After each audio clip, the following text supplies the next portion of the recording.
Ya, baik anak-anak, kita lanjut lagi tadi mengenai pendapatan ya, berhubungan dengan pendapatan ya.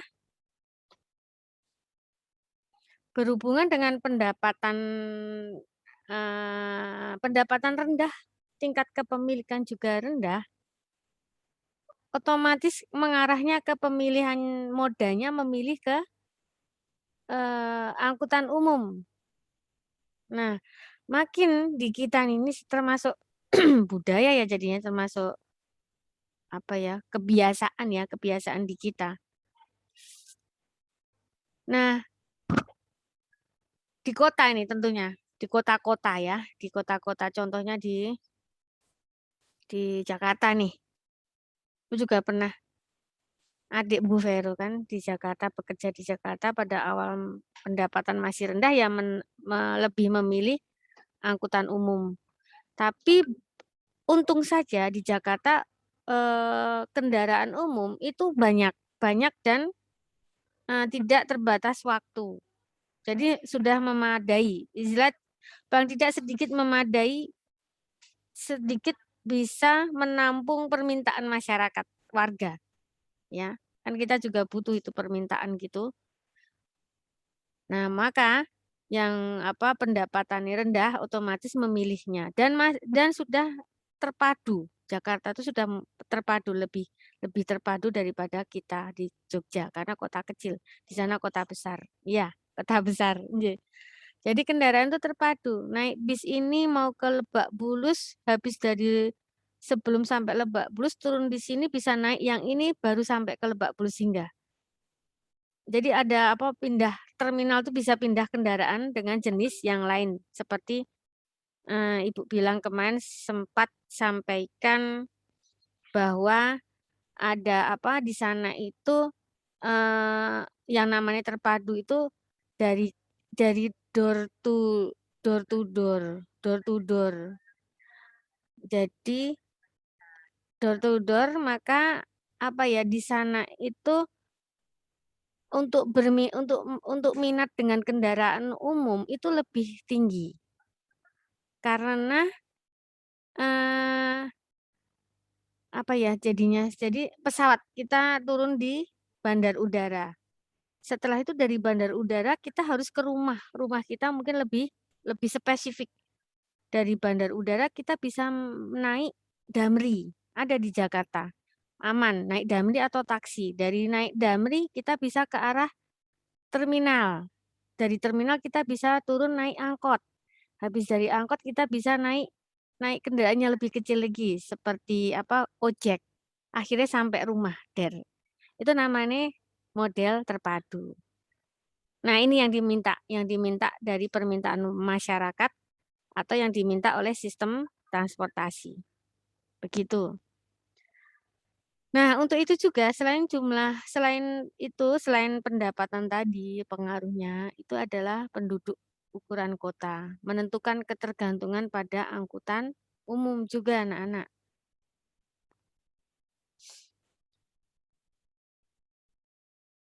Jadi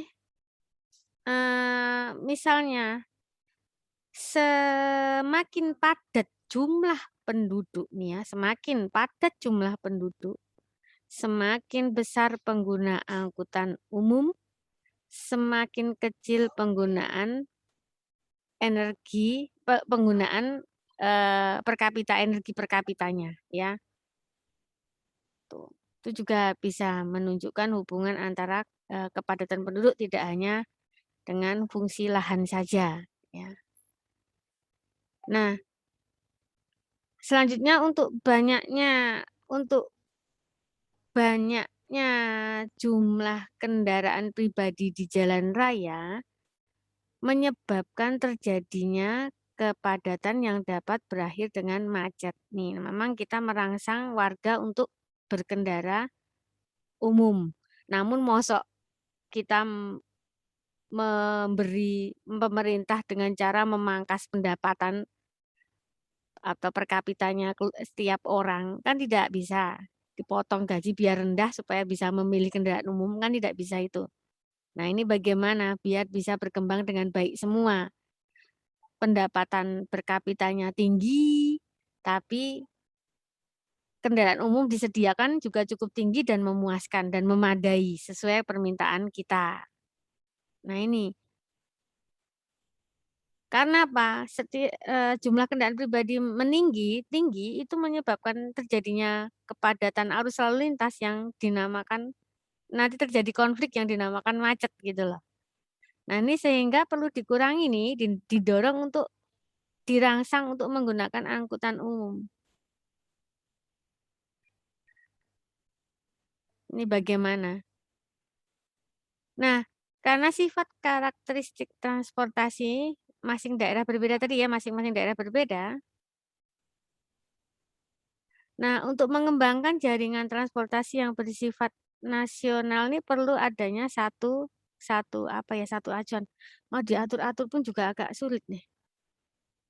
Ada kita punya acuannya untuk pengembangan transportasi ya, namanya Sistranas ya, Sistem Transportasi Nasional ya. Jadi biar daerah, meskipun tadi kan sudah Ibu sampaikan, per daerah berbeda. Nah, kita samakan nih misi visinya dengan menggunakan Sistranas, Sistem Transportasi Nasional. Jadi di daerah manapun berusaha dikembangkan dengan sistem yang sama, seragam, biar misi visinya itu sama, begitu loh, Franklin. Nah, itu dia. Ini tertuang juga, ini sudah ada tertuang di GBHN ya. Kalian bisa dapatkan tuh buku GBHN, mungkin di Google ada GBHN 9398. Mungkin sekarang ada yang baru, acuan baru, tapi kita masih pegang acuan ini. Jadi semua pembangunan jaringan transportasi di daerah harus mengacu pada ini nih Sistranas. Jadi daerah satu dengan daerah lain akan punya acuan yang sama. Nanti tadi kan sempat dikatakan tiap daerah berbeda. Nanti besok-besoknya berharapnya tiap daerah sama, dengan acuan sama soalnya. Supaya jasa transportasi menjadi handal nanti berkemampuan tinggi, mampu menyajikan kinerja secara efisien dan efektif. Nah, untuk wilayah atau lokasi menjadi tatanan transportasi wilayah ya, atau transportasi lokal. Begitu, itu untuk apa tadi kita berbicara mengenai pergerakan ya, waktu terjadinya pergerakan, kemudian jenis sarana angkutan yang digunakan, seperti itu. Nah, sekarang kalau berbicara mengenai ini Bu Vero, sudah sampai Sistranas, karena Ibu udah berbicara tentang Sistranas nih. Sejauh apa sih Bu berbicara tentang Sistranas itu? Tadi kan sudah ngacu, sudah nyenggol-nyenggol Sistranas untuk apa? Untuk menyamakan tiap daerah tuh perkembangan di transportasinya tuh sama. Apanya? Pergerakannya sama, pertumbuhan tanah guna lahannya sama, teknik bangkitannya juga sama. Biar nanti arahnya ekonomi itu sama rata. Nah, udah ekonomi sama rata, sudahlah. Itu pasti akan tujuan pertama di negeri ini. Sayang kalau bosan ku bilang. Tujuan pertama di negeri Indonesia itu kan menyamakan rata perekonomian. Segala aspek ya disamakan. Nah, di Sistranas sebagai acuan transportasi nasional berfungsi ganda, yaitu sebagai tadi ya unsur penunjang ya Sistranas tadi apa tahu tadi Sistranas tadi sistem transportasi secara nasional bersama, tidak daerah lagi tapi bersama. Untuk apa? Menunjang pertumbuhan ekonomi, politik, sosbud, sosial budaya, pertahanan dan keamanan apa? Epolisosbud Hankam nasional, tambahin nasional.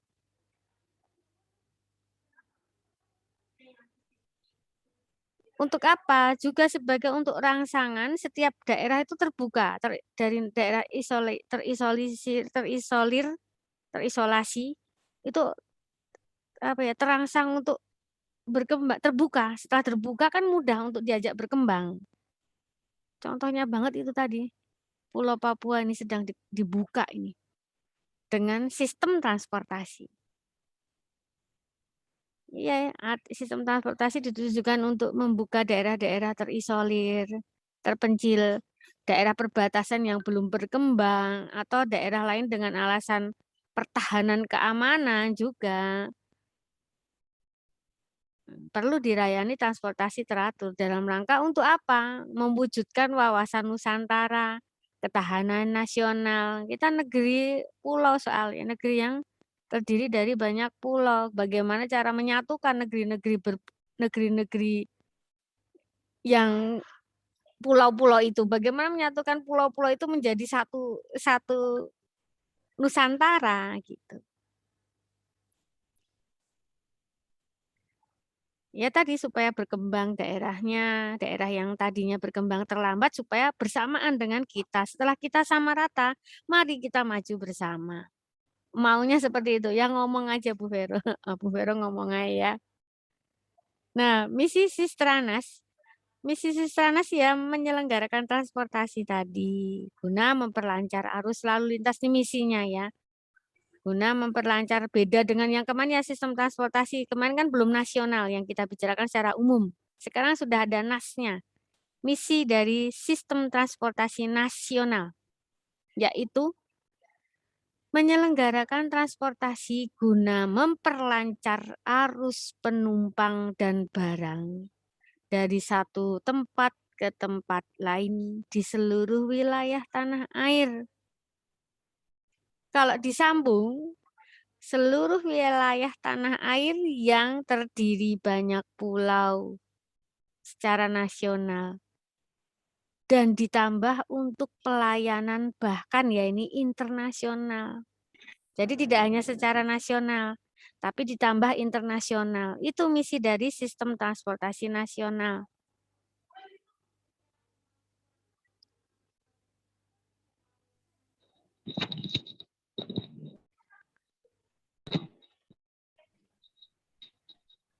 Bu, izin Bu, ada Iya. beberapa teman yang minta di ACC Bu. Sudah Ibu ini mereka kok masih proses joining gitu. Udah Ibu admit semua. Tapi prosesnya itu masih muter-muter joining gitu. Ibu izin bertanya boleh? Memperlancar apa tadi Bu? Silakan. Memperlancar apa? Ya, sebentar ada yang teman bertanya nanti Ibu ulang lagi ya. Yang mau bertanya silakan siapa ini tadi? Saya Bu. Haris silakan. Saya Bu. Haris. Pertanyaannya, sistem ganjil genap itu sistem operasinya seperti apa Bu? Dan ada lagi Bu.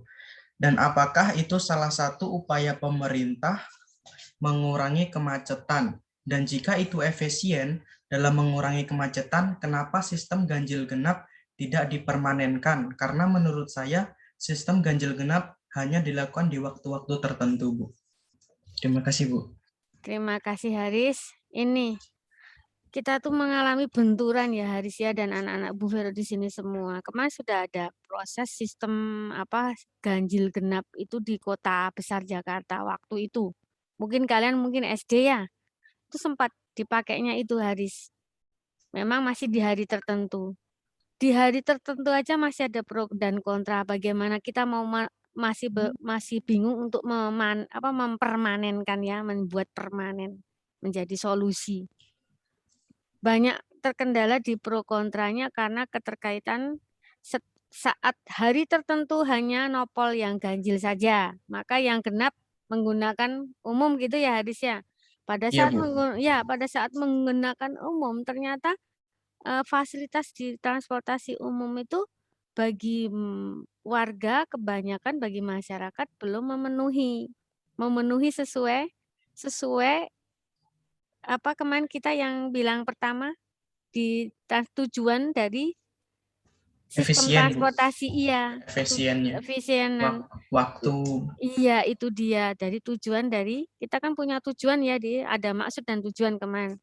Tujuannya bagaimana, maksudnya bagaimana, apakah sudah sesuai dengan permintaan pasar. Nah, di situ terkendalanya, maka berhenti seakan ya ganjil genap tidak berlaku lagi di kota besar Jakarta. Tapi sempat diterapkan di sini, di Jogja kalau tidak salah ya, untuk ke arah wisata. Boleh berwisata di hari ini khusus yang ganjil saja. Itu karena terkait pandemi, tapi bisa juga itu mengurangi kemacetan. Tapi Ibu juga mendengar beberapa pro dan kontra ada. Nah, di situ saja. Jadi bagaimana baiknya mungkin menurut Haris dan teman-teman nanti di sini anak-anak Bu Vero di sini Afif, Khairul bagaimana cara memikirkan solusi itu. Mana yang yang mana yang bisa permanen. Jadi seakan gini Haris. Kita sebagai pemerintah ini di sini kita sebagai forum pemerintah ini mau menyelesaikan masalah dengan cara itu. Tapi kita punya solusi di masalah lain karena setiap kita menyelesaikan masalah satu, masalah ini terselesaikan, masalah di aspek yang lain, masalah di faktor yang lain, masalah di sudut yang lain akan tumbuh masalah baru. Nah, bagaimana saat kita menyelesaikan masalah di titik ini, kita sudah sanggup atau sudah punya alternatif seakan kita sudah tahu bahwa kalau kita menyelesaikan masalah di sini akan ada masalah di sana. Nah, setelah kita tahu akan ada masalah di sana, kita juga sudah menyiapkan solusinya. Itu dia yang dinamakan kesinergisan antar aspek. Di situ, Haris. Iya, Ya, Bu. coba untuk kalian tuh PR kalian sebagai seorang pemerintah nanti, entah pemerintah entah swasta akan bekerja sama nantinya. Iya, gitu. Terima kasih Bu jawabannya. Iya, terima kasih kembali Haris.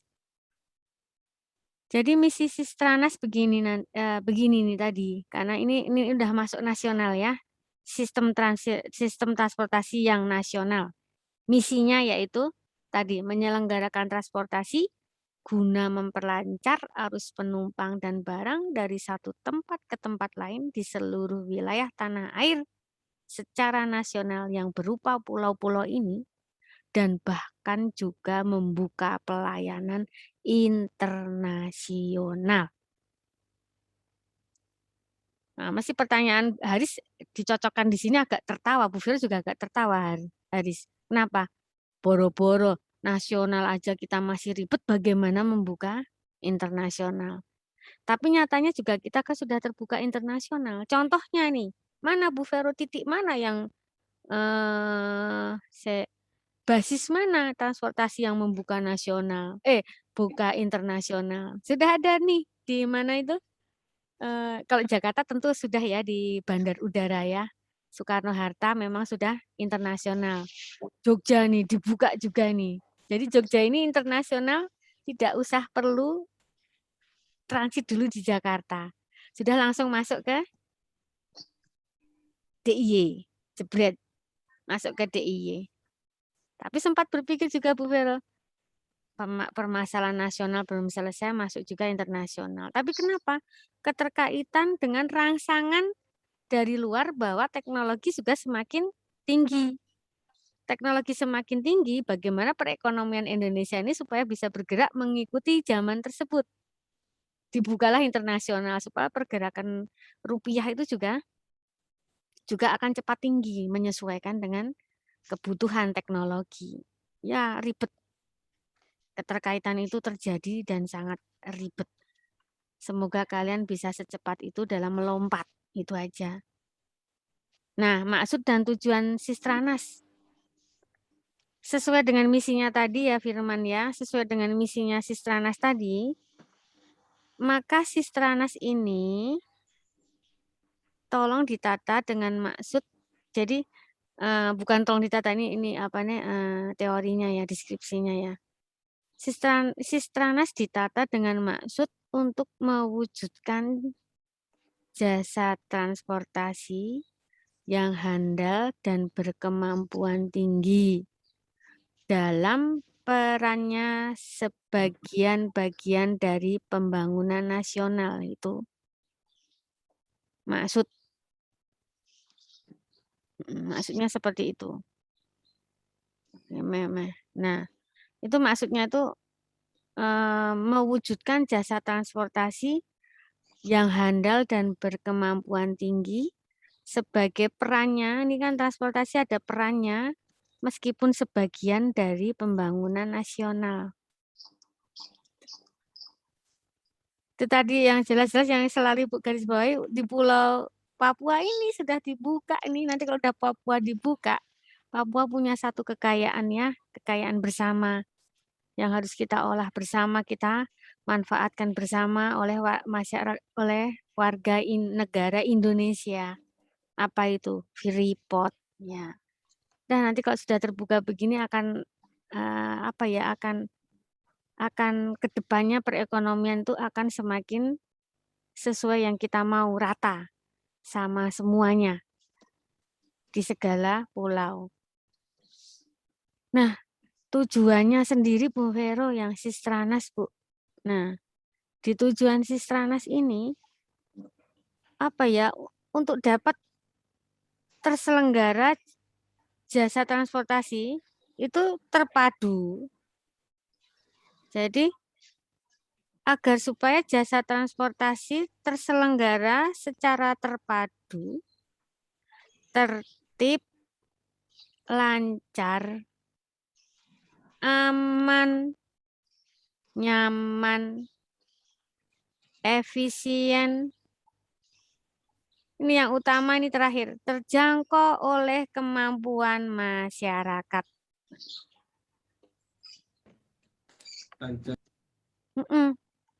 Terjangkau oleh kemampuan masyarakat. Kan senang banget nanti. Wah, andai seperti ini Sistranas, misi Sistranas tadi ada maksud dan tujuan Sistranas ini semua terpenuhi, Bu Vero, kita mungkin lepas kendaraan pribadi. Pas. Semua berkendaraan umum. Bu Vero dari rumah naik ini, nggak usah jalan kaki. Habis ini turun ke terminal ini naik ini, turun ke terminal berikut naik ini sampai kampus, sampai di depan gerbang. Udah, kalian pasti juga oke. Banyak di situ solusi yang terselesaikan. Macet, terurai. Terus apa lagi? Polusi berkurang, polusi suara, polusi udara berkurang. Karena yang berjalan hanya kendaraan umum. Kendaraan pribadi ya bayangkanlah, kendaraan pribadinya off, semua umum bergerak. Contoh negara yang paling bisa dicontoh untuk kendaraan umumnya, transportasi atau public transportation yang sudah terpadu adalah Jepang. Jepang, Bu. Ya, Jepang. Lah sampai door to door Bu Vero. Ya, door to door. Tapi memang door to door-nya itu ya sampai depan rumahnya itu memang tidak harus berkendaraan mesin, sepeda. Sepeda umum itu ada di sana, sepeda umum. Jadi untuk membuka kunci sepeda itu dengan kayak digunakan kartu, digesekkan nanti dia akan jalan. Si sepeda itu akan terbuka kuncinya dan bisa dipakai. Begitu. Nanti sampai di sana, di halte kecil di sana, dipasangkan lagi, dikunci lagi sepedanya, terus orang itu pulang ke rumahnya. Jadi ada halte-halte yang mendekati pemukiman. Halte sepeda ya, apa namanya halte sepeda?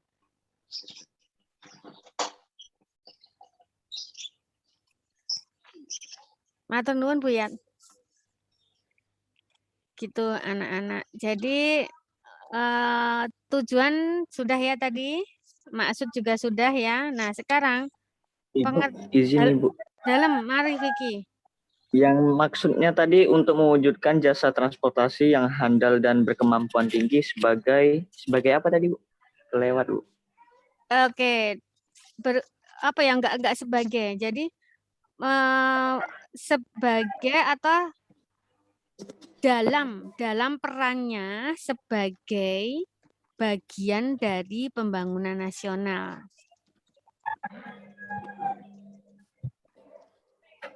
Ya. Baik Bu, terima kasih Bu.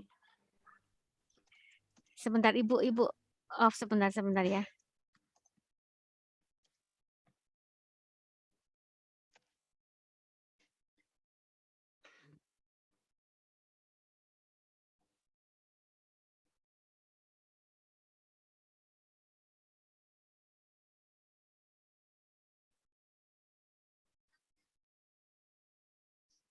Ya, mohon maaf sebentar Ibu ngobrol dengan Bu Rida. Ibu kalian di mata kuliah matematika ya, Bu Ridayati ya. Udah ketemu toh? Iya, Bu. Iya Bu, sudah Bu. Ini Bu Rida Sudah nih. Bu. Bu. Hai, Ibu. Halo Bu. Iya. Halo Bu Rey. Halo Bu. Halo Bu. Bu Vero dan Bu Rida itu begini. Sarang hayo. best Bu Vero friend. begini, ya sarang hayo. Iya. Best Ya. friend ya Bu ya. Bagaimana? Best friend forever. Iya, best friend forever. Tapi berusahalah menjadi best friend forever for everybody. Ya, everybody, everyone. Alright. Nyanyi Bu. Iya. Bagaimana Nyanyi, siapa Bu. ini? Nyanyi ya, ayo Ibu nyanyiin sedikit ya. Apa? Ibu mau nyanyi apa? Nanti lanjut kuliah lagi, Ibu nyanyiin dikit lagu. Biar nggak ngantuk Bu. Iya, Ibu tahu kalian. Sekarang Ibu nyanyiin sedikit lagu Oh ini, I like you so much ya. Karena Ibu juga I like you anak-anak Bu Vero di sini. I like you too, Bu. Iya, me too. Nih ya. Gitu Bu. Tuh. Ibu nyanyiin dikit ya. Musiknya terdengar nggak ini? Belum. Belum. Belum Bu. Oh ya udah nggak usah. Kecil. Kecil nggak usah pakai musik ya. Iya. Ini Bu Ya, Bu. nyanyiin dulu. Dengerin tadi ya.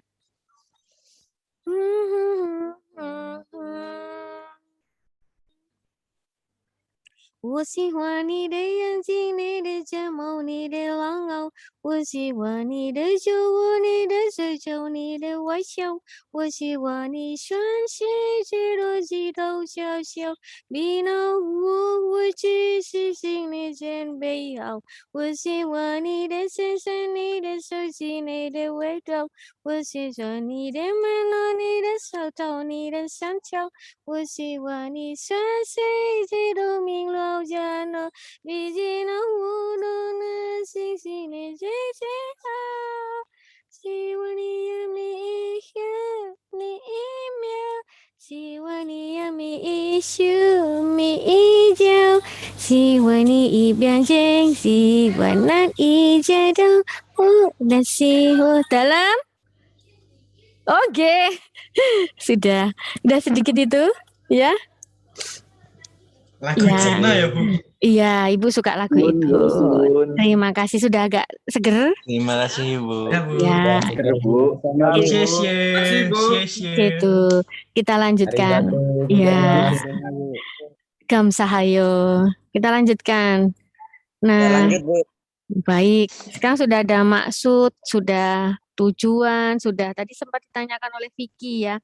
Tujuan kita, maksudnya gimana Bu Vero? Maksudnya adalah mewujudkan jasa transportasi yang handal dan berkemampuan tinggi, karena ini juga teknologi makin tinggi ya, dalam perannya sebagian bagian dari pembangunan nasional.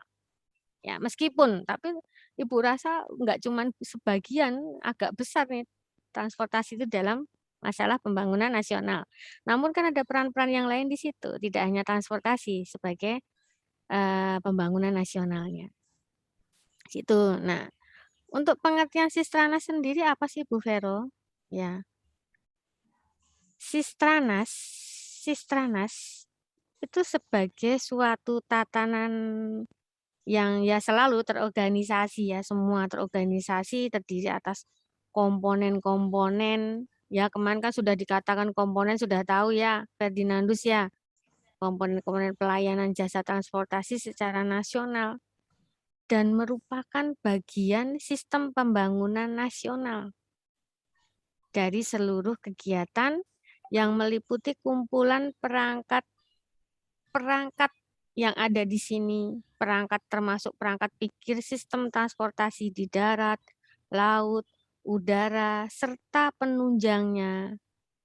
Ya. Dengan proses saling saling solid ya, sinergis ya, solid. Kalau kalian mungkin solid, korsa, ya sinergis lah. Itu. Jadi dalam tatanan yang membentuk satu kesatuan pelayanan, terkoordinir kan, satu kesatuan pelayanan jasa transportasi secara nasional. Begitu, itu Sistranas. Itu seperti itu. Nah, untuk mewujudkan Sistranas yang karena kita tadi punya ya maksud tujuan ya. Nah, dalam rangka mewujudkan Sistranas yang sekaligus merupakan sasaran utama ya dalam penyelenggaraan jaringan prasarananya meliputi ya simpul titik-titik pertemuan dalam jaringan jalan dan ruang lalu lintas transportasi, jaringan pelayanan, itu perlu diketahui nih, ada 7 pilar kebijakan umum. 7 pilar kebijakan umum. Apa saja? Pastinya 1 ya, meningkatkan pelayanan transportasi nasional. Meningkatkan pelayanannya dulu. Pertama nih, meningkatkan pelayanannya dulu. Yang berikutnya, meningkatkan keselamatan dan keamanan dalam pelayanan tadi ya. Pertama kan meningkatkan pelayanan. Berikutnya, meningkatnya keselamatan dan keamanan. Kebijakan umum ya di dalam Sistranas nih. Ketiga, meningkatnya pembinaan pengusahaan transportasi. Pembinaan setiap pengusahaan armada transportasi. Pengusaha-pengusaha swasta, pengusaha pemerintah, banyak di sini. Yang keempat, meningkatnya kualitas sumber daya manusia serta ilmu pengetahuan dan teknologi. Ya, jadi sumber daya manusianya meningkat, kualitasnya ya, tentunya kualitasnya. Ilmu pengetahuan juga ikut bertumbuh, berkembang. Teknologi juga cepat. Cuman perkara kita masih 4 ya nih. Hanya saja begini, teknologinya meningkat nih gara-gara transportasi juga. Kita kan sudah membuka secara internasional, maka teknologi tinggi nih di sini tumbuh. Teknologinya tumbuh secara eksklusif nih dari luar kan. Nah, secara inklusif kualitas sumber daya manusianya kita ini menurut kalian sudah meningkat belum? Menurut Bu Vera belum meningkat. Karena terbentur oleh komponen yang dinamakan teknologi meningkat. Terbentur teknologi meningkat, sementara kualitas sumber daya manusia sudah terpengaruh tapi tidak bisa menyeimbangkan. Belum solid nih. Terbuktinya dari apa? Pemanfaatan teknologi masih secara belum benar. Teknologi kita kan belum kita manfaatkan secara sepenuhnya dengan baik. Malah mempengaruhi komponen lain. Komponen yang aspek politik. Ke situ larinya.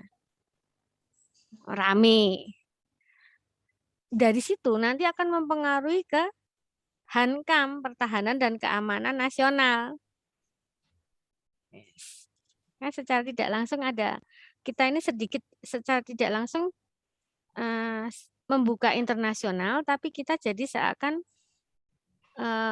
membuka penjajah ya. Bukan membuka penjajah, membuka gaya penjajahan secara tidak langsung dengan cara penjajahan apa ya? Penjajahan moral dan mental melalui teknologi. Di handphone, apa itu smartphone ya, teknologi tinggi terlihat di smartphone ya, perkembangan smartphone. Perkembangan apa tadi perangkat, tadi Ibu bilang ada perangkat keras, perangkat lunak. Nah, di smartphone itu kan ada perangkat lunak dan perangkat keras. Nah, kalian mungkin mengenal istilah perangkat lunak adalah software. Perangkat keras adalah hardware. Nah, handphone kalian atau smartphone kalian itu software-nya adalah aplikasi. Hardware-nya adalah handphonenya ini beserta di sini mungkin ada istilahnya untuk elektronik adalah tahanan, apalagi kondensator. Nah, itu hardware. Mainboard itu hardware, apalagi Mungkin ada kipas kecil di sini, apa namanya kipas kecilnya itu termasuk hardware. Motherboard, mainboard itu hardware. Terus apa ini? Pembaca atau penyimpan data ya, itu juga merupakan hardware. Software itu aplikasi-aplikasinya. Nah, dari sini. Nah, bagaimana sumber daya manusianya itu juga harus meningkat. Baru meningkat dalam sisi konsumsi. Kita kan baru sisi konsumsi. Mengkonsumsi yang ada di handphone ini. Nah, itu yang keempat ya. Nah, tolong meningkatnya kualitas sumber daya manusia diiringi juga dengan dengan meningkatnya ilmu pengetahuan, meningkatnya teknologi. Namun, begitu juga sebaliknya. Meningkatnya teknologi dan meningkatnya ilmu pengetahuan tolong juga diselaraskan dengan meningkatnya kualitas sumber daya manusia. Yang kelima, anak-anak Bu Vero yang Bu Vero sayangin. Yang kelima, meningkatnya pemeliharaan, ya, pemeliharaan dan kualitas lingkungan hidup serta penghematan penggunaan energi.